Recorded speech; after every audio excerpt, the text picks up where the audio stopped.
Good evening, good morning, good afternoon बच्चों।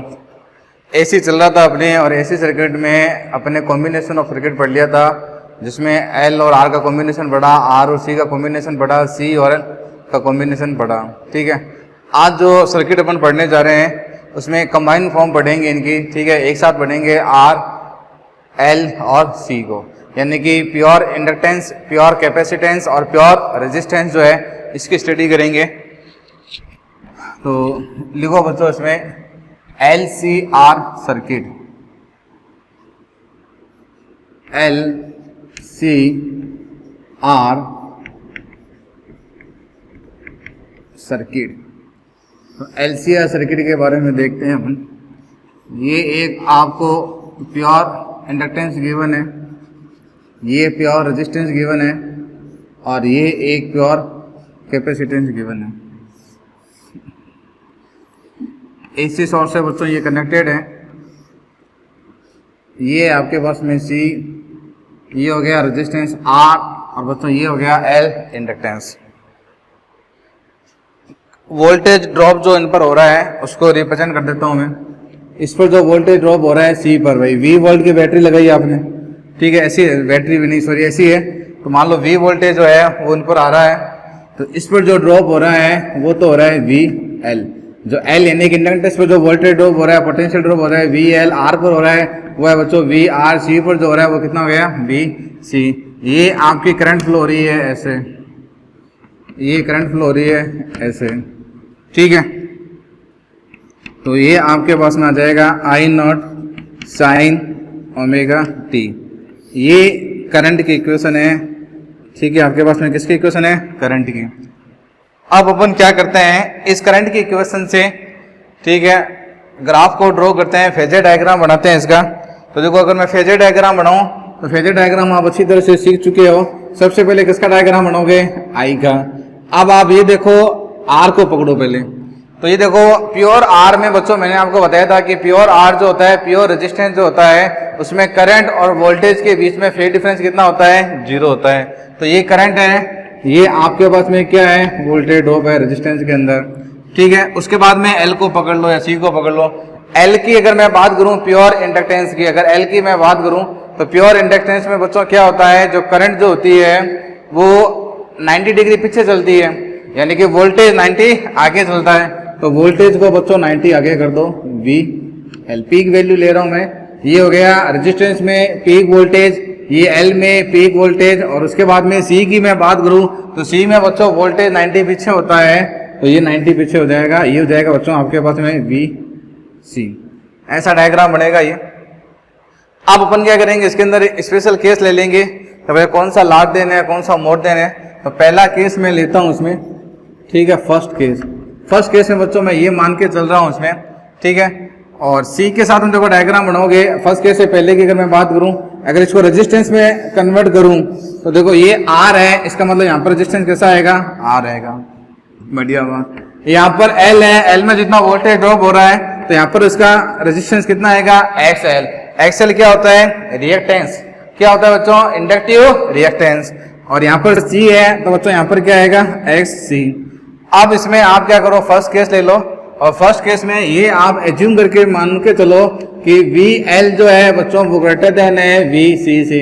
या फिर आपको ऐसे मिलेगा न्यूमेरिकल में कि एक्स एल बड़ा है बच्चों एक्स सी से। तो अब ये बड़ा है, ठीक है, तो इसका जो डायग्राम बनेगा, इसका डायग्राम थोड़ा चेंज हो जाएगा। अब डायग्राम आपके पास में ऐसा आएगा कि भाई, एक मिनट, ठीक है, डायग्राम थोड़ा नीचे बनाते हैं क्योंकि डायग्राम से इक्वेशन बनाएंगे अपन। ठीक है, ये फर्स्ट केस ले रहा हूं मैं आपके सामने, ये आपके पास में फर्स्ट केस है।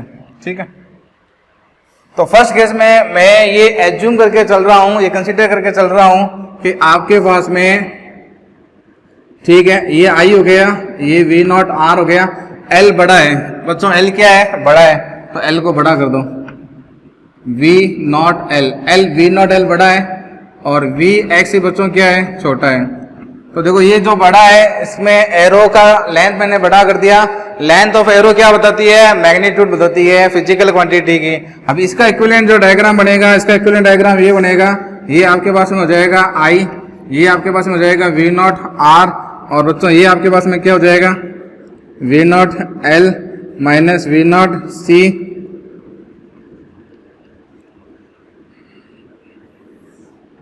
और ये आपके पास में क्या आ जाएगा बच्चों, वी नॉट। ये एंगल हो जाएगा आपके पास में फाई। ये एंगल क्या हो जाएगा, फाई। ठीक है, डायग्राम समझ में आ गया। ये इसका रियल डायग्राम है। ये फेजर डायग्राम मैंने आपको बनाना सिखाया था। मैंने कहा भाई करंट जो होती है आर के सेम फेज एंगल में होती है, दोनों के बीच में फेज एंगल 0 रख दिया। एल वाले में क्या होता है कि एल वाला जो होता है प्योर इंडक्टर, इसमें जो वोल्टेज होता है करंट से 90 आगे होता है और कैपेसिटर में क्या होता है 90 पीछे होता है। तो ये बन गया। ठीक है ना, जहां आर आ रहा था मैंने वहां पर रेजिस्टेंस लिख दिया, जहां एल आ रहा था मैंने एक्स एल कर दिया, जहां सी आ रहा था वहां मैंने एक्स सी कर दिया। ये रेजिस्टेंस होता है, ये इंडक्टिव रिएक्टेंस होता है, ये कैपेसिटिव रिएक्टेंस होता है। ठीक है, अब मैंने एक स्पेशल केस ये लिया कि VL को मैं ग्रेटर देन कर रहा हूं। मैं कह रहा हूं कि भाई जो इंडक्टर है इसमें वोल्टेज जो है आपका ग्रेटर देन है, तो वेक्टर क्वांटिटी कैसे करेंगे भाई, बड़ा माइनस छोटा। तो ये हो गया बड़ा माइनस छोटा कर दिया मैंने। ठीक है, अब इसको सोल्व करते हैं। इसको बच्चों क्या करते हैं, सोल्व करते हैं। इसमें पाइथागोरस थ्योरम में अप्लाई करते हैं। पहले इसको नोट कर ले बच्चों, इसको नोट कर लिया हो तो ठीक है, इसको नोट कर लेना। ठीक है, इसको नोट कर लिया होगा, इसको मैं रब कर देता हूं। अब इसको सोल्व कर लेते हैं अपन। अब देखो जब मैं सोल्व करूंगा तो क्या बनेगा, V naught equal to Pythagoras प्रमेय।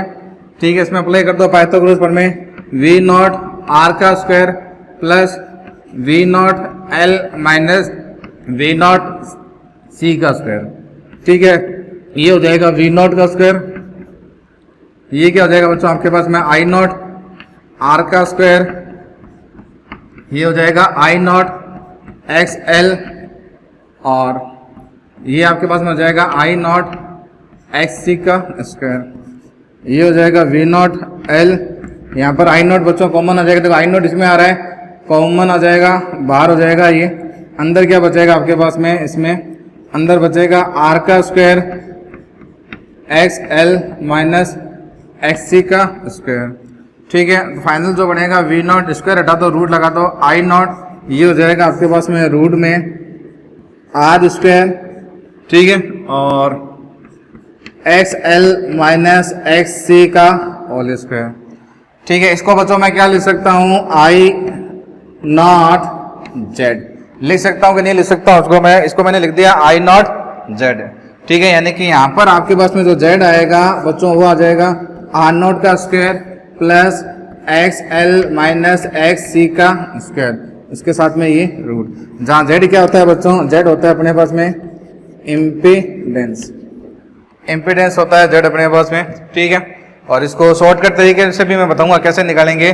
पहले ये तरीका समझ में आ गया मैथमेटिक्स में, आप शॉर्टकट देखो उसका,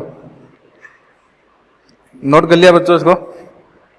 तो ये तो हो गया प्रॉपर मेथड। शॉर्टकट में देखो कैसे निकालोगे, देखो शॉर्टकट में से निकाल सकते हो आप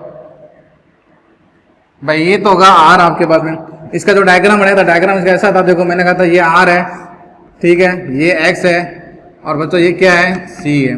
आप एक्सएल को बड़ा ले रहे हो तो मैंने इसको बड़ा कर दिया, इसको क्या कर दिया, छोटा।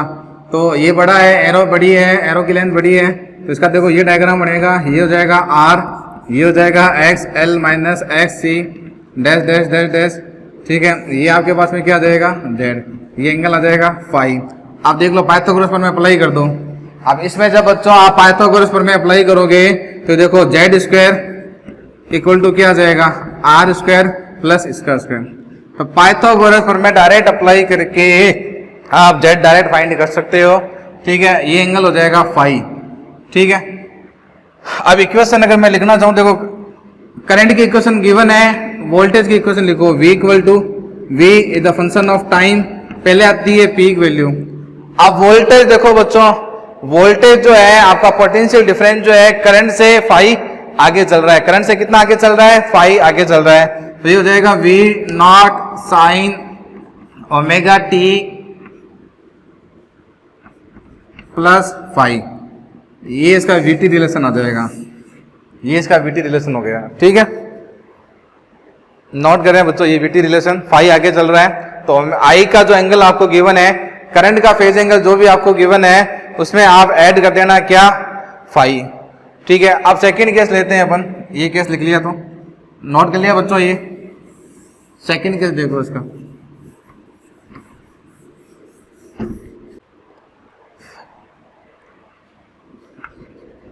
केस नंबर सेकंड में इस बार बच्चों मैं क्या कर रहा हूँ, सी को बड़ा ले रहा हूँ ग्रेटर देन एल, यानी कि कैपेसिटेंस में वोल्टेज ड्रॉप जो है वो ग्रेटर देन है इंडक्टेंस में वोल्टेज ड्रॉप की, ठीक है। या फिर इसको ऐसे भी बोल सकते हो X C is greater than X L.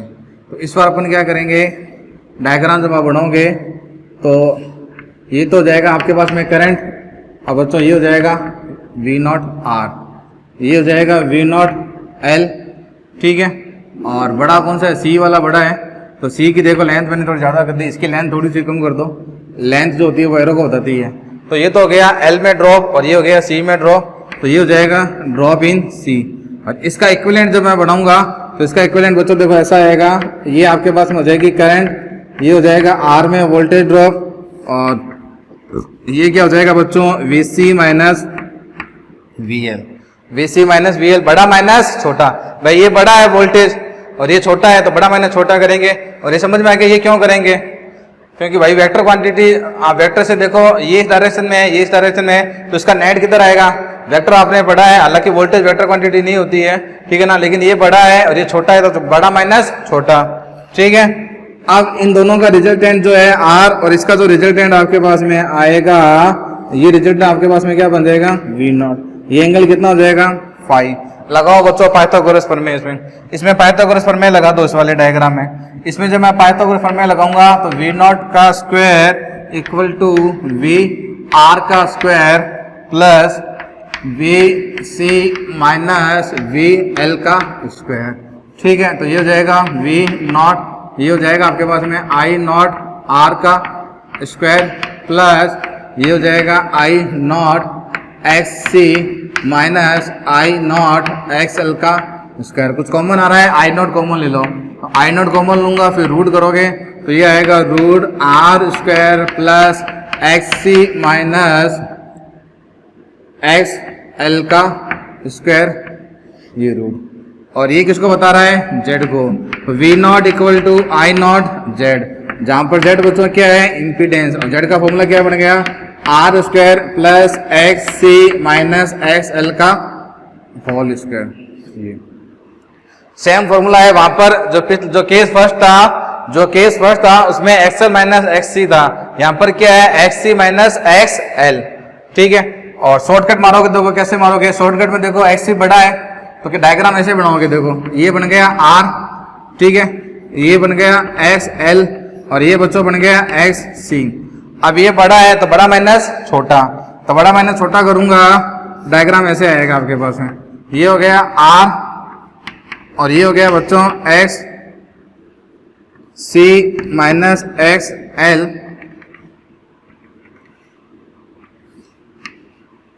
और ये हो जाएगा आपके पास में जेड, ये एंगल हो जाएगा फाई, ये एंगल भी फाई है, ठीक है, एंगल फाई सेम रहेगा। और यहां से भी देखो आप जेड निकाल सकते हो, देखो राइट ट्रायंगल बन रहा है, अप्लाई कर दो पाइथागोरस, क्या अप्लाई कर दो बच्चों, इसमें आप पाइथागोरस अप्लाई करके आप जेड फाइंड कर सकते हो, ये आपके पास में जेड हो गया, सेम वैल्यू आएगी जेड की, ठीक है। अब इसमें इक्वेशन लिखता हूं मैं, वीटी रिलेशन लिखूंगा, तो वीटी रिलेशन देखो कैसे लिखूंगा, V is the function of T, क्या लिखूंगा मैं वी नॉट आई, क्या लिखूंगा वी नॉट आई। अब इसमें बताओ बच्चों वोल्टेज, ये देखो ये रहा वोल्टेज, ये रहा करंट, तो वोल्टेज जो है वो करंट से पीछे चल रहा है, कितना एंगल फाई, तो इसकी इक्वेशन ऐसे लिखूंगा V naught sine omega T minus phi, ठीक है। और ये ध्यान में रखना वी नॉट कैसे निकालोगे बच्चों, आई नॉट जेड से, जेड जो है इसमें तीनों रेजिस्टेंस आ जाएंगे, तो वी नॉट जो है आई नॉट जेड से। और मैंने आपको पहले भी कहा था अगर यहाँ पर वी नॉट है, अगर यहाँ पर वोल्टेज की पीक वैल्यू है तो यहाँ पर करंट की पीक वैल्यू लो, अगर यहाँ पर आप वी आर एम एस ले रहे हो तो यहाँ पर आप आई आर एम एस लो, और साथ में करंट के साथ में हमेशा रेजिस्टेंस आएगा। अब वो रेजिस्टेंस या तो आर होगा, ठीक है ना, या फिर जेड होगा, या फिर एक्स एल होगा, एक्स सी होगा, तो वो डिपेंड करता है सर्किट पर। अब मैंने जो सर्किट लिया है तीनों का कॉम्बिनेशन लिया है, तो इन तीनों के कॉम्बिनेशन से जो इम्पीडेंस आएगा उसको आपको लेना है, ठीक है। और माइनस फाइव इसलिए करा है क्योंकि वोल्टेज जो पोटेंशियल डिफरेंस जो है वो करंट से फाइव क्या चल रहा है, पीछे चल रहा है। तो ये इसका सेकंड केस हो गया, इसको नोट करें बच्चों, उसके बाद में नेक्स्ट केस देखते हैं अपन।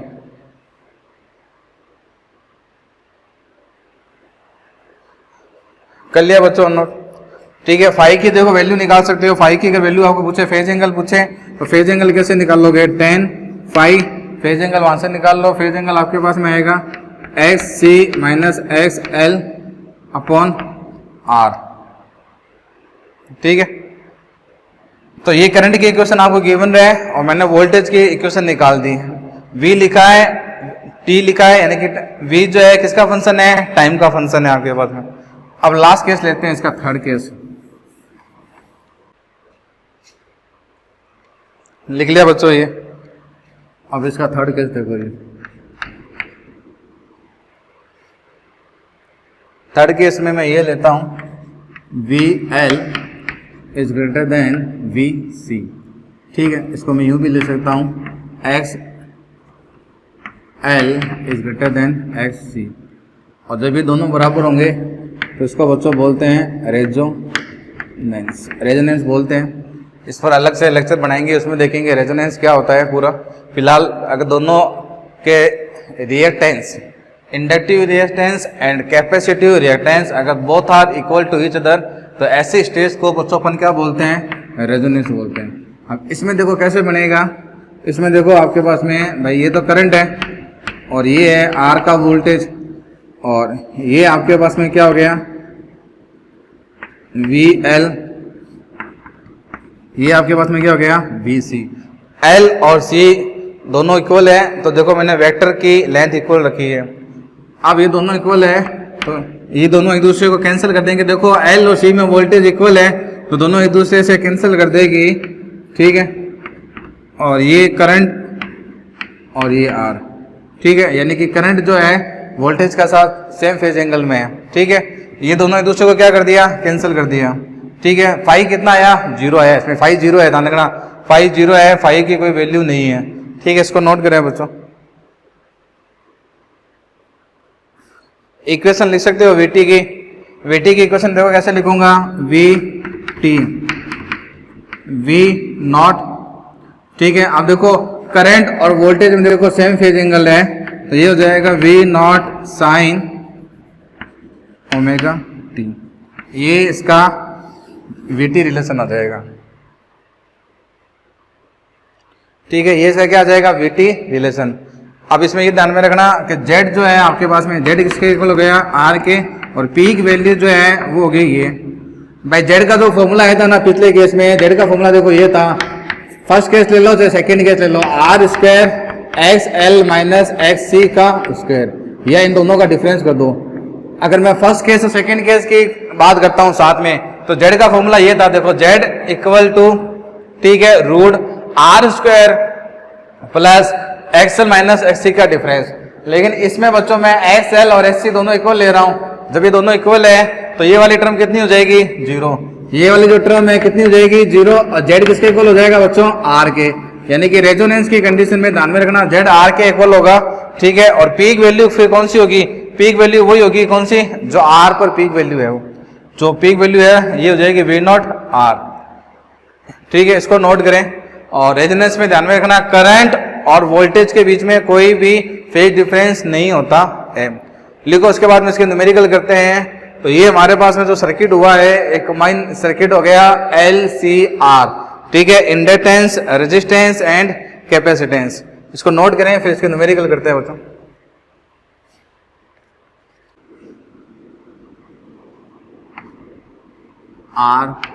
RLC और इनकी जो वैल्यू गिवन है वो भी लिख लो।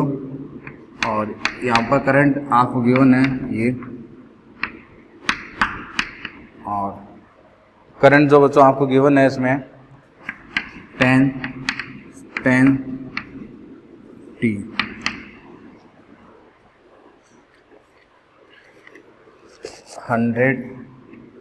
T आपको बच्चों इसमें जो फाइंड करना है वो फाइंड करना है आपको XL XC, और थर्ड आपको फाइंड करना है Z, फोर्थ आपको फाइंड करना है फेज एंगल, 5 आपको फाइंड करना है V नॉट, 6 आपको फाइंड करना है V the function of T, और 7 फाइंड करना है V R T, 8 फाइंड करना है आपको V L T, 9 फाइंड करना है V C T, और आपको फाइंड करना है इसमें 10वां पावर फैक्टर 11 आपको फाइंड करना है पावर। इसकी वैल्यू गिवन है आपको 3 ओम, एल आपको गिवन है 0.106 हेनरी और ये बच्चा आपको गिवन है 500 माइक्रो फेरेट।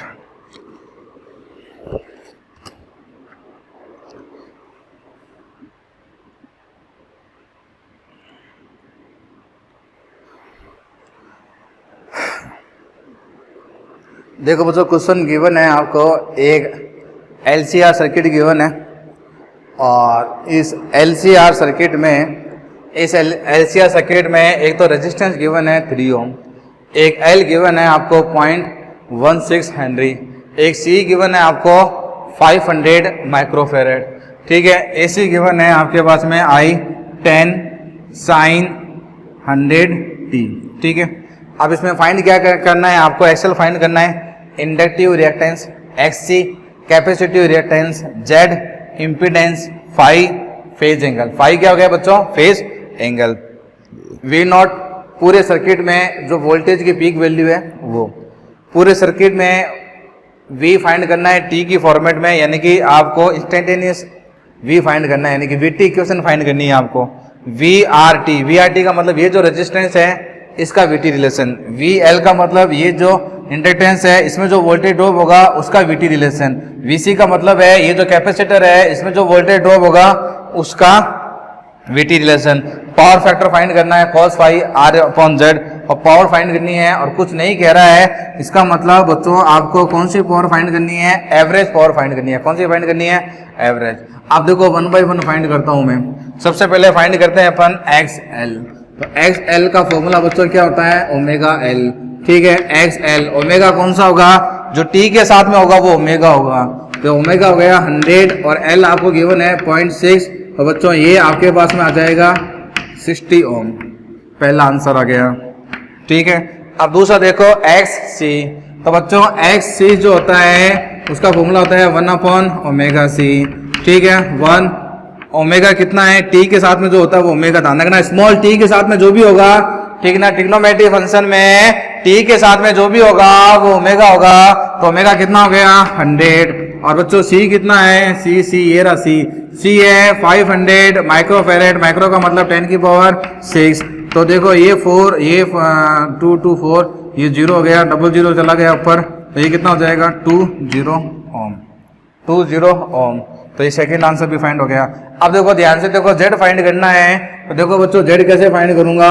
Z अगर मैं फाइंड करना चाहूं तो डायग्राम को देख के बताओ कि XC जो है वो बड़ा है बच्चों किससे, XL से। XC बड़ा है X, सेकेंड केस हो गया। इसका डायग्राम बना दो, इसका डायग्राम ऐसे बनेगा, ये करंट होता है, ये होता है R।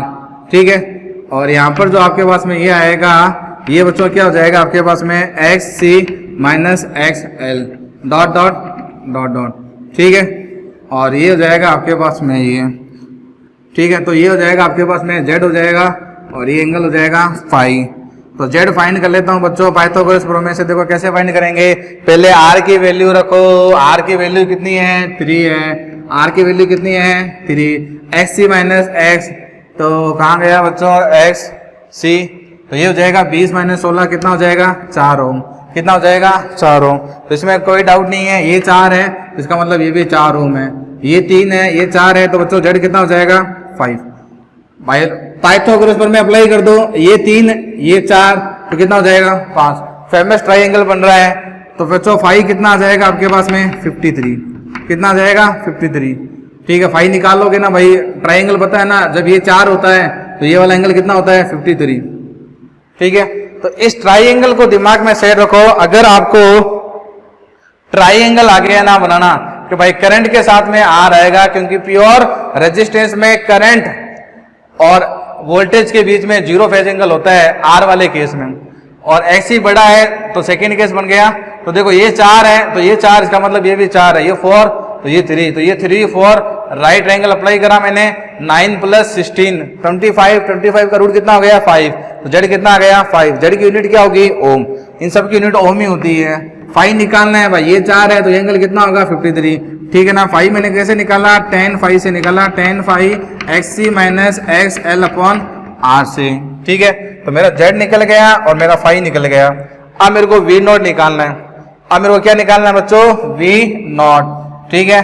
तो v नॉट देखो कैसे निकालूंगा, 5th नंबर जो है v नॉट होगा बच्चों i नॉट।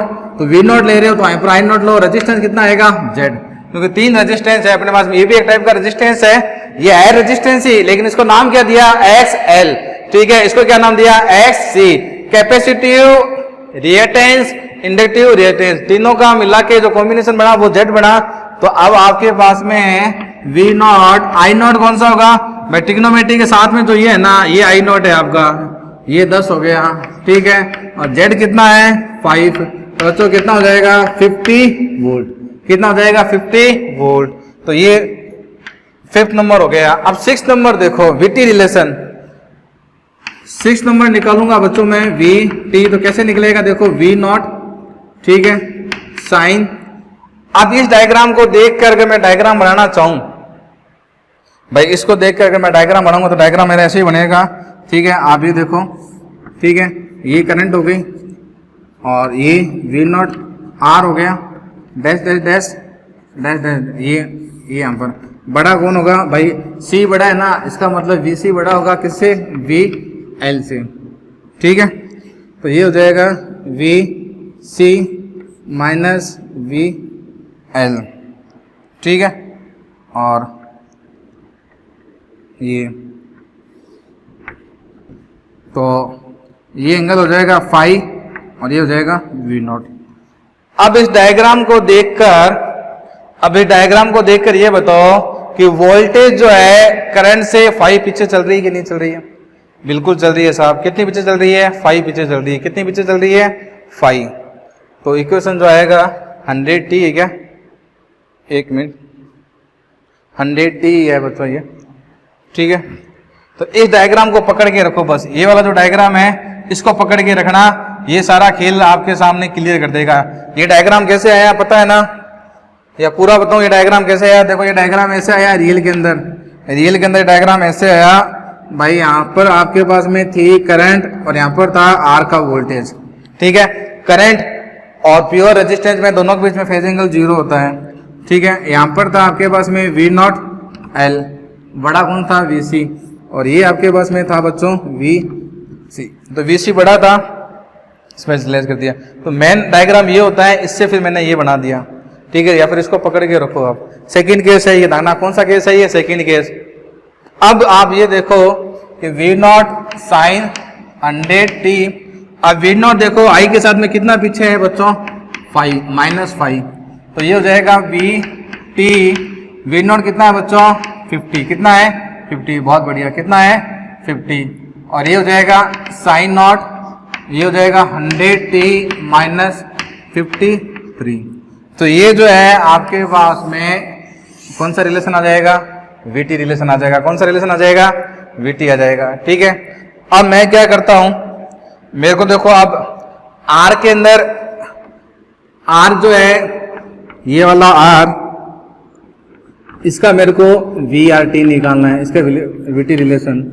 L जो है, L के अंदर जो वोल्टेज है उसका T के साथ रिलेशन निकालना है। C जो है उसका T के साथ में रिलेशन निकालना है, क्योंकि देखो AC है, AC का मतलब क्या होगा, मैग्नीट्यूड चेंज होगी, करंट मैग्नीट्यूड और डायरेक्शन दोनों चेंज होगी करंट और वोल्टेज के।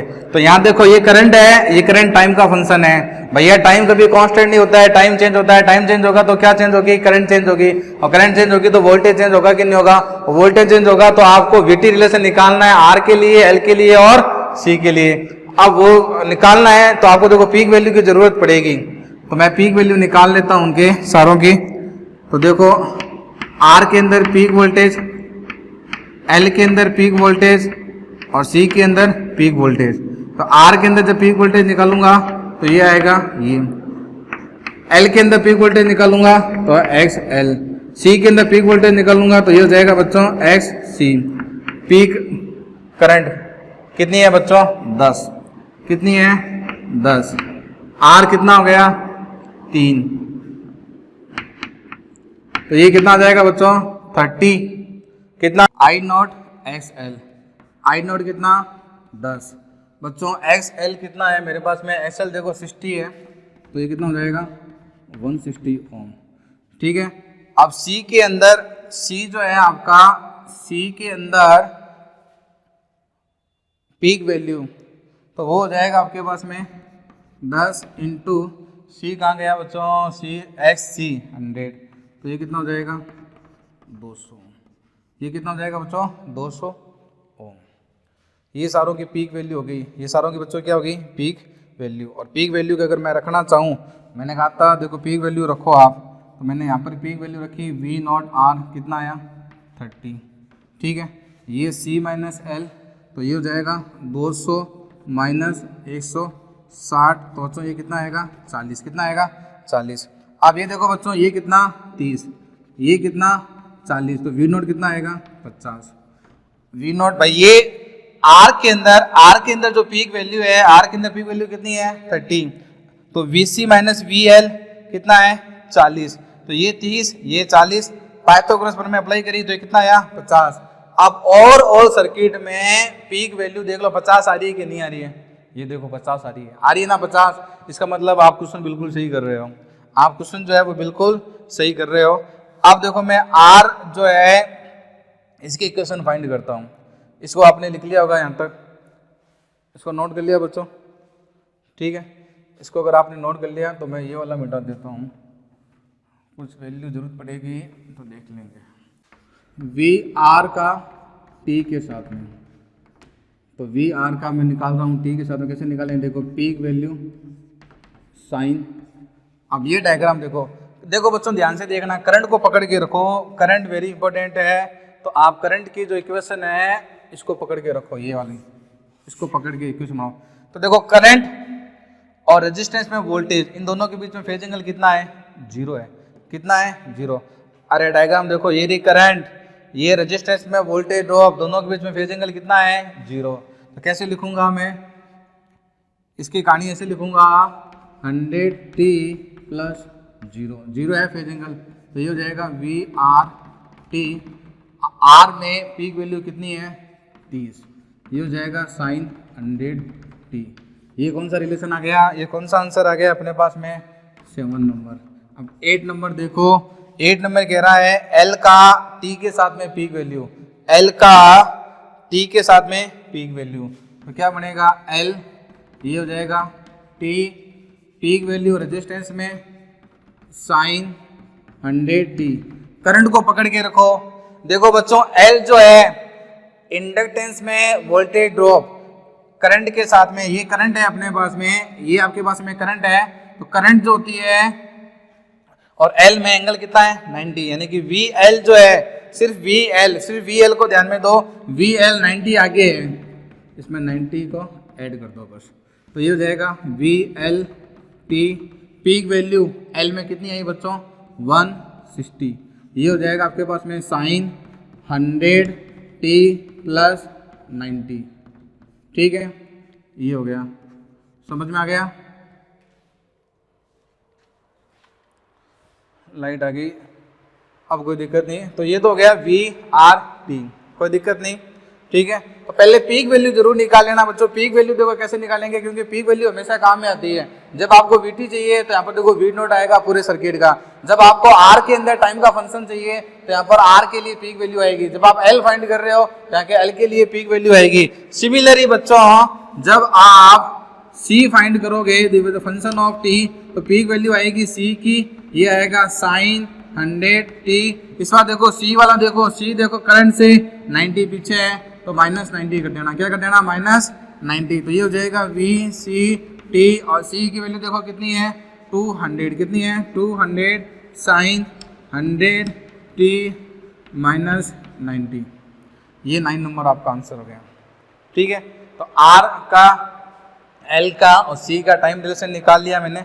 अब बच्चा क्या बच्चों पावर फैक्टर, क्या बच्चा पावर फैक्टर, तो पावर फैक्टर भी निकाल सकते हैं भैया। पावर फैक्टर क्या होता है cos phi R upon Z, तो पावर फैक्टर निकाल लेते हैं।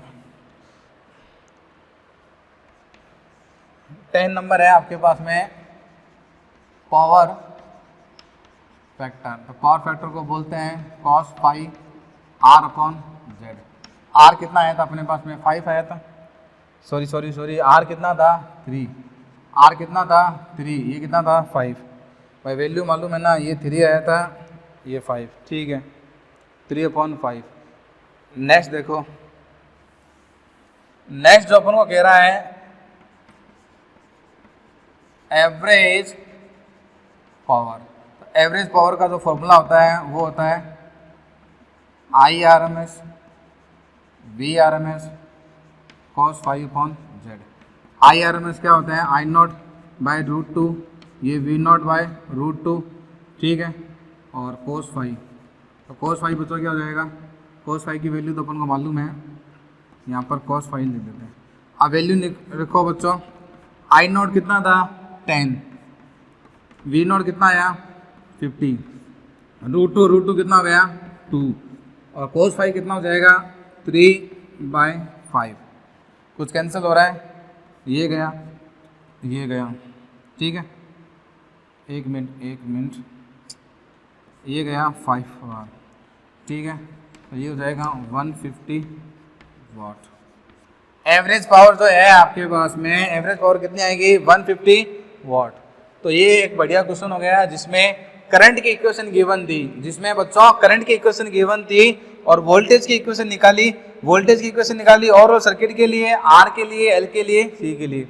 अब एक क्वेश्चन और लेते हैं जिसमें वोल्टेज की इक्वेशन गिवन होगी और करंट की इक्वेशन फाइंड करेंगे अपन, ठीक है, इसको नोट करें बच्चों।